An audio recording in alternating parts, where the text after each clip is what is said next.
राजस्थान नगरपालिका संशोधन विधेयक 2021 पर चर्चा हो रही है, जिसको मैंने जनमत जानने हेतु प्रचारित करने के लिए अपना प्रस्ताव दिया है।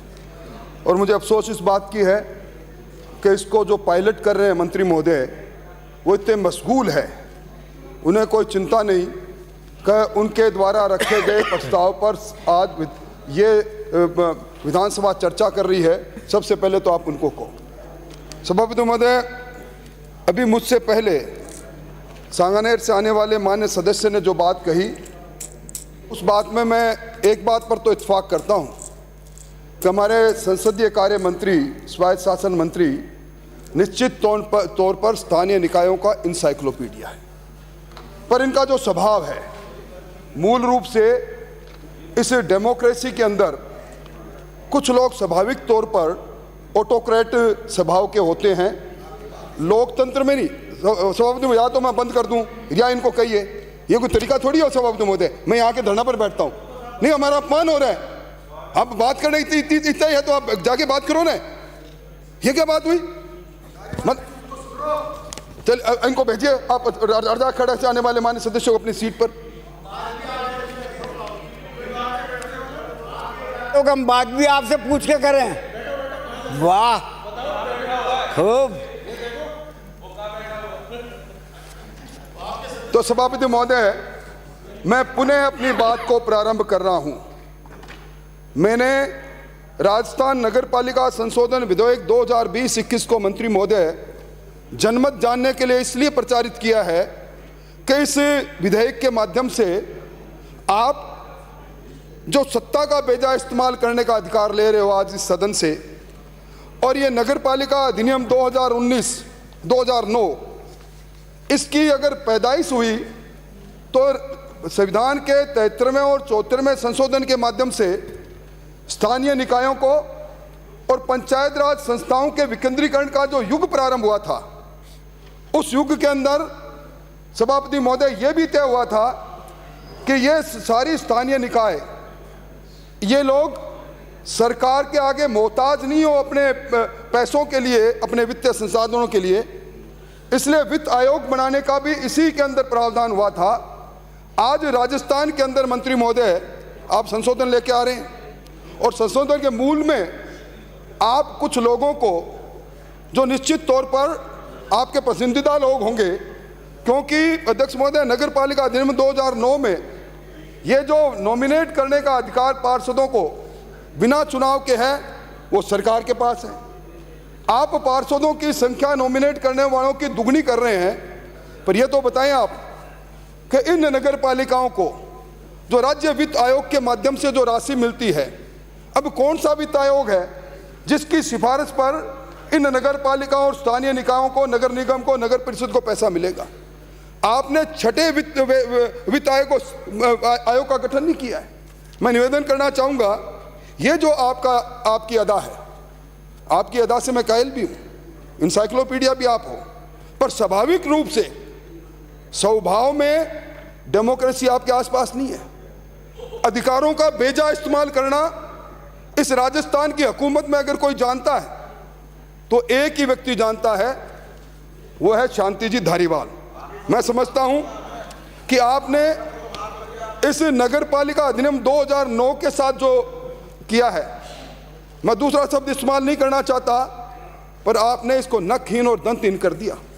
सांगानेर से आने वाले मान्य सदस्य सही कह रहे थे, आपने पूरे इस नगरीय प्रशासन को अपने परिपत्रों की जोर पर जैसा चाहा जब चाहा तोड़ा और मरोड़ा। अब अध्यक्ष महोदय, आपका जो आज ये नगर पालिका संशोधन विधेयक है, उसके पृष्ठ 3 पर आपने उद्देश्य और कारणों के कथन का जिक्र किया है, और उसमें आपने कहा नगर पालिका अधिनियम 2009 की धारा 6 और धारा 9 में प्रदत्त शक्तियों का उपयोग करते हुए, चूंकि वार्डों का पुनर्गठन हो गया, वार्डों की संख्या बढ़ गई, यह भी आपने अधिसूचना जिसका जिक्र किया 10/6/2009 की, अब वार्डों की संख्या बढ़ गई तो नॉमिनेट किए जाने वालों की संख्या बढ़नी चाहिए।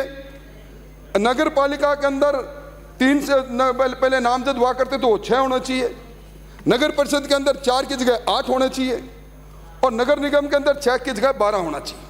अध्यक्ष महोदय, निवेदन करना चाहूँगा, इसके लिए आज आप संशोधन लेकर आए हैं। नगर पालिका अधिनियम 2009 की धारा 6 की उपधारा 1 कै में उपधारा 2 के अंदर। अध्यक्ष महोदय, सभापति महोदय, निश्चित तौर पर जब कभी भी ये इस प्रजातंत्र की खूबसूरती भी है, प्रजातंत्र के अंदर लोग अपना मत बदलते हैं और विशेष तौर पर जब सरकार की उम्र आधी व्यतीत हो जाती है तो सरकार के अंदर सरकार को बनाने वाले लोग सरकार के आधे कार्यकाल के आधार पर अपना मन बनाना प्रारंभ कर देते हैं। मैं उन सारी बातों की तरफ नहीं जाऊंगा, कोई राजनीतिक बात नहीं करना चाहता, मैं बिल की परिधि में रहना चाहता हूं, परंतु यह सही है कि जिस प्रकार रोज समाचार पत्रों में आपके कार्यकर्ता जिनको समझबाग था कि आप शासन में वो भी कहीं मड़ाई चखेंगे, वो जब महरूम रह गए, तब आपने ये रास्ता ये निकाला है कि आज इस विधेयक के संशोधन के माध्यम से आप पूरे राजस्थान में भारी भरकम संख्या, सभापति महोदय, इनकी संख्या को अगर सारे स्थानीय निकायों से जोड़कर देखोगे तो 7000 का आंकड़ा पार कर रही है। मैं समझता हूं ये सारे लोग, और विशेष तौर पर आपने इसमें एक बात कही, आपने कहा कि हम जिनको नामजद करेंगे वो नामजद करेंगे वो नगर पालिका प्रशासन के विशेषज्ञ, विशेष ज्ञान और अनुभव वाले। आपने इसमें लिखा है, आप 6(2) में संशोधन लेकर आ रहे हैं। अब मुझे बता दो, ये नगर पालिका प्रशासन में विशेष ज्ञान, ये विशेष ज्ञान की परिभाषा कहां लिखी है आपने? विशेष ज्ञान, मैं सभापति महोदय मैंने सारी डिक्शनरी देख ली, विशेष ज्ञान को मैं परिभाषित नहीं कर सका। विशेष ज्ञान की परिभाषा क्या है? अनुभव की तो आप कह सकते हो कि 4 बार 5 बार अगर कोई रहा है पार्षद। Special knowledge about municipalities and their duties. सभापति महोदय, ये मेरा दुर्भाग्य तो जरूर रहा कि मैं गांव का रहने वाला, पंचायती स्कूलों में पढ़ा, पर स्पेशल नॉलेज की बात को मैं नहीं समझू। ऐसी बात नहीं, घुमावदार बात मत करो। आप राजस्थान की विधानसभा में तर्कों के आधार पर एक बिल को पायलट करने वाले मंत्री के रूप में सामने विराजे हैं। आप मुझे बता दो कि विशेष ज्ञान की परिभाषा क्या है सभापति महोदय, मैं बिल्कुल संतुष्ट हो जाऊंगा। और आपने जिस नोटिफिकेशन का जिक्र किया है इसी में उद्देश्य और कारणों में भी किया है, वो नोटिफिकेशन 10/6/2019 का, अब है कि नहीं बता दो आप। और उस नोटिफिकेशन के द्वारा वो नोटिफिकेशन वो है सभापति महोदय, इस राजस्थान के अंदर एक नया इतिहास रचा गया था। 2011 की जनगणना के आधार पर नगर पालिका अधिनियम 2009 की धारा 6 और 9 की शक्तियों का उपयोग करते हुए आपने वार्डों का गठन किया। मैं निवेदन करना चाहूंगा, ये जो आपकी नगर पालिका अधिनियम धारा 6(2) है, उसमें जो परंतु है वो क्या, उसमें लिखा है नगर पालिका की स्थापना के पश्चात प्रत्येक जनगणना के पूर्ण होने पर। अब सभापति महोदय, मेरे में यही कमी सभापति महोदय, जो आदमी स्वभाव से सीधा सरल हो वो आंखों से डरता है। अब ये मुख्य सचेतक महोदय दोनों ने जो बातें की, उनकी गूंज यहाँ तक आई है। खुद आंखों से डरा रहे प्रताप सिंह जी को, वो बोल रहे थे उस वक्त मैं मुख्य सचेतक महोदय, सदन और यूट्यूब सब देख रही, दुनिया देख रही थी, डरा तो ये रहे। मुख्य सचेतक महोदय, मैं जानता हूं, मैं मेरी बात पूरी कहूंगा, आप मुझे रोक नहीं पाओगे। आप मुझसे इरेलीवेंट बात सुनने के लिए मुझे पाबंद करना चाहेंगे, मैं नहीं होऊंगा। रेलिवेंट बात करो, सुनूंगा। तो सभापति महोदय, मैंने रिलेवेंट बात नहीं की। आप मंत्री महोदय बता दो 10/6/2009 की आपने उस नोटिफिकेशन का जिक्र इसमें है कि नहीं? मैं उस 10/6/2009 के उस नोटिफिकेशन में से आपने क्या करतूत किए, अगर सदन में ये बताऊं तो गुनाह नहीं करूंगा मैं। और मैं निवेदन करना चाहूंगा, मैंने आपके द्वारा जो धारा 6(2) के प्रंतुक में लिखा उसको पढ़ के सुना रहा था। नगर पालिका अधिनियम 6(2) के प्रंतुक में नगर पालिका की स्थापना के पश्चात प्रत्येक जनगणना के पूर्ण होने पर राज्य सरकार राजपत्र में अधिसूचना जारी कर नगरीय क्षेत्रों की नवीनतम जनगणना के आधार पर पुनः निर्धारित करेगी। मतलब 2 नई जनगणना, कौन सी नई जनगणना थी आपके इस परिपत्र से पहले बताओ? इससे पहले निश्चित तौर पर, इससे पहले भी 1994 के अंदर पुनर्सीमांकन हुआ था, जनगणना थी 1991 की। 2008 के अंदर पुनर्सीमांकन हुआ, जनगणना थी, जनगणना का आधार था 2001। 2014-15 में पुनर्सीमांकन हमारे समय में हुआ, जनगणना का आधार था 2011। अब 2019 में पुनः उसी जनगणना के आधार पर इन्होंने जिस प्रकार इन वार्डों का पुनर्गठन किया और उनमें अब नामजद कर रहे हो आप उन लोगों को, और उन्हीं पर में किस प्रसव पीड़ा से आपके ये 2 नगर निगमें बनी है। जयपुर में क्या हुआ, कोटा में क्या हुआ, जोधपुर में क्या हुआ। सिर्फ मैं समझता हूं आप और हम रहें ना रहें, पर ये कानून यहां रहेंगे, और कानून रहेंगे तो इतिहास में यह भी लिखा जाएगा कि इस विधानसभा के फ्लोर का उपयोग अपनी हिलती हुई कुर्सियों को बचाने के लिए जिस प्रकार किया गया है, यह कभी पहले नहीं किया सभापति महोदय। मुझे बड़ा अफसोस है। मतलब छठे वित्त आयोग का गठन नहीं, एक पैसा नगर पालिका के पास है नहीं, और सफेद हाथी के रूप में आप ये कहकर काम जिनको कर रहे हैं वो प्रशासन, विशेष ज्ञान नगर पालिका प्रशासन में और अनुभव। मैं समझता हूं, मैं एक बात पर तो निश्चित तौर पर आपने एक अच्छा काम कैसे कर दिया।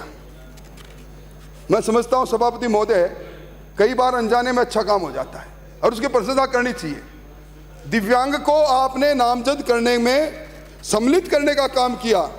मैं समझता हूं निश्चित तौर पर कोई अच्छे लोगों का संपर्क आप में आया होगा, परंतु इसके साथ ही जो दिव्यांग अधिकार अधिनियम 2016 है, सिर्फ नगर पालिका के अंदर एक मनोनीत पार्षद में नामजद करने से नहीं, आज वो लोग धरने पर बैठे हैं। आज कम से कम उनके जो 3% आरक्षण और 3% आरक्षण के आधार पर पदोन्नति, उस बात बारे में भी आपको सोचना चाहिए। और जिस बात को अभी सांगानेर से आने वाले माननीय सदस्य ने कहा कि आपने धारा 24 के खंड 17 के अंदर ये अयोग्यता मात्र 2 बच्चों से अधिक होने वाला जो निर्धारित किया था, उसमें दत्तक पुत्र, इसकी आवश्यकता कहाँ पड़ी थी। मैंने आपका मूल प्रिंसिपल एक्ट को पढ़ा, उस प्रिंसिपल एक्ट में आपने कहीं नहीं लिखा, दत्तक पुत्र का जिक्र ही नहीं। और सबको मालूम है कि राजस्थान में दत्तक पुत्र अधिनियम बना है, उस अधिनियम का इसमें जिक्र नहीं। इसलिए सभापति महोदय, आप जब भी मेरी तरफ देखते हो तो मैं समझता हूं मेरा समय कुछ ज़्यादा मैंने नहीं ले लिया हो, इसलिए मैं निवेदन करना चाहता हूं, इस खोटे कानून को मंत्री महोदय जनमत जानने के लिए तो आप प्रचारित नहीं करोगे, मैं आपका स्वभाव बहुत अच्छी तरह जानता हूं, पर एक काम कर सकते हो आप पर उसमें भी आपका विश्वास नहीं, क्यों लोगों का अब आप पर विश्वास नहीं, आप अपने आदमी ज़्यादा ले लेना, प्रवर समिति बना दो, हम भी बैठ जाएंगे। कुछ ज्ञान हमारे पास है कि नहीं, कुछ तो होगा ना, अनुभव तो नहीं है, वो विशेष ज्ञान तो नहीं है, पर सामान्य ज्ञान वाला ये व्यक्ति भी इसमें बैठे